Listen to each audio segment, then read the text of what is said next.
Hello guys, this is Elfmage here. We just got news of the new upcoming ML5, Requiem Roana. She's gonna be a dark mage Aquarius, and I'm gonna give you my thoughts on her, how to build her, and explain her passive, because it's a very confusing passive and it feels like a whole new mechanic introduced to the game.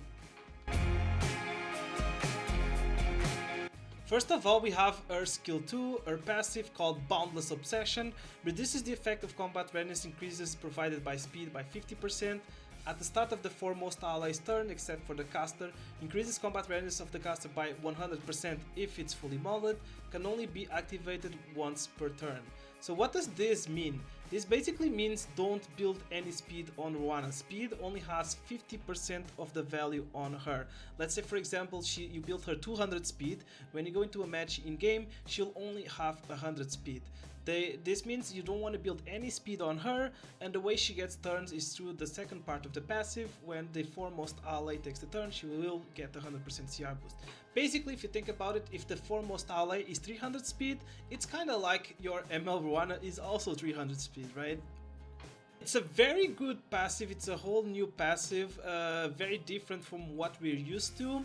It seems very powerful, right?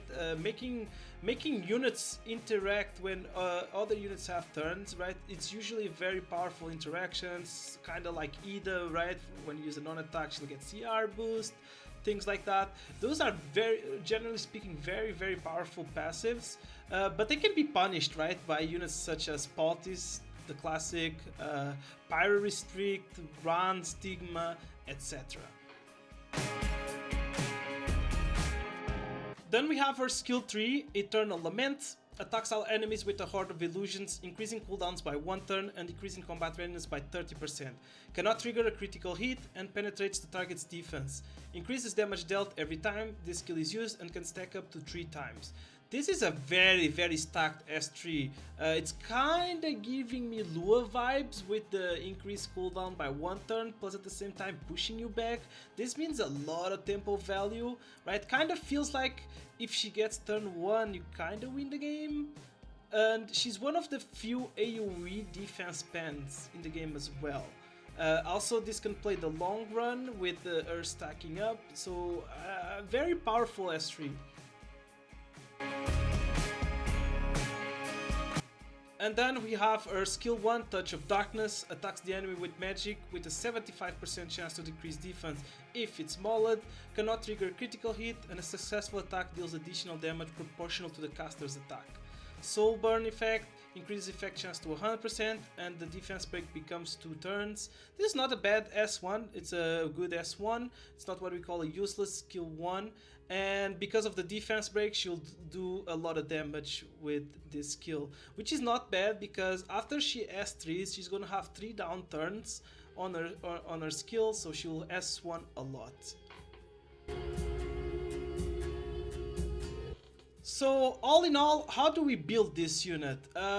She basically has Archdemon Shadow's base stat line. She has high attack, she has 18 base effectiveness, which you can increase by an additional 27 through her imprint concentration. First of all, no speed on her, you don't build any crit chance as well, nor you build any crit damage because all her damage skills cannot crit. So you build her with high attack, somewhere along the lines of probably 4k seems the sweet spot, maybe slightly lower, maybe slightly higher, but around 4k attack seems to be the sweet spot.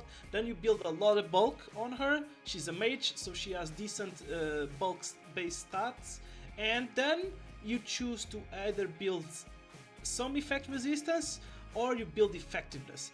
I personally think I'll build her with high effectiveness. Her S1 and her skill 3 all have debuffs and powerful debuffs. Defense break, cooldown increase, CR pushback. So all her skills have debuffs and all her debuffs are really good. Plus she gets a lot of base effectiveness, especially if she's triple S. So in my opinion, you build high attack, high bulk, and high effectiveness on this unit.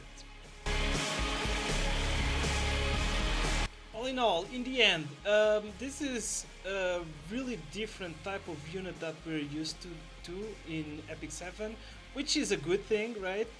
but it's hard to judge if she's gonna be good, bad, really good, so-so.